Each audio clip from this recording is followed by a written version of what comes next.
Hello, നിങ്ങൾക്ക് car എടുക്കാൻ ആഗ്രഹമുണ്ട്.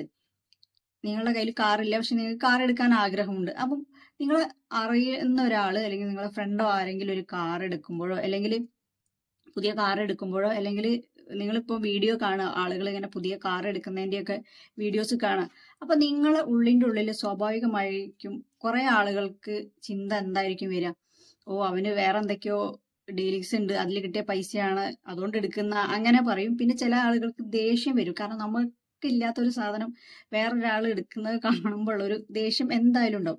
അപ്പം ഇനി നിങ്ങൾ അങ്ങനെ ചെയ്യരുത്. എന്ത് ചെയ്യണം എന്ന് വെച്ച് കഴിഞ്ഞാൽ, അവരെ അഭിനന്ദിക്കുന്നതിനോടൊപ്പം തന്നെ നിങ്ങൾ മനസ്സിൽ പറയണം, ഇന്ന് ആ കാർ എടുത്തപ്പോൾ അവന്റെ മുഖത്ത് കണ്ട സന്തോഷമുണ്ടല്ലോ, അത് നാളെ എൻ്റെ മുഖത്തും കാണും എന്നാണ്. അവൻ എടുത്തതിന്റെ വലിയ കാറ് ഞാൻ എടുക്കും എന്ന് മനസ്സിൽ നല്ല രീതിയിൽ പറയുകയും ചെയ്യാം. എന്നിട്ട് അവരൊക്കെ തിരിച്ച് നമ്മളെ എന്താണ് അഭിനന്ദിക്കുന്നത് വിഷ്വലൈസ് ചെയ്യുകയും ചെയ്യാം.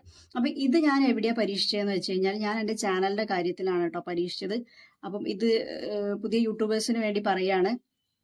അപ്പം ഇതേപോലെ ഞാനും, എനിക്ക് സമയമില്ലായിരുന്നു ചാനൽ ചെയ്യാനൊന്നും. അപ്പോൾ ഒരുപാട് ആളുകൾ ഇത്ര സബ്സ്ക്രൈബർ ആയി എന്നൊക്കെ പറഞ്ഞ് വീഡിയോ ഇടുമ്പോൾ സ്വാഭാവികമായി ഉള്ളിൻ്റെ ഉള്ളിൽ ചെറിയൊരു എന്താണ് ദേഷ്യവും അസൂയൊക്കെ തോന്നിയിട്ടുണ്ട് മുൻപേ.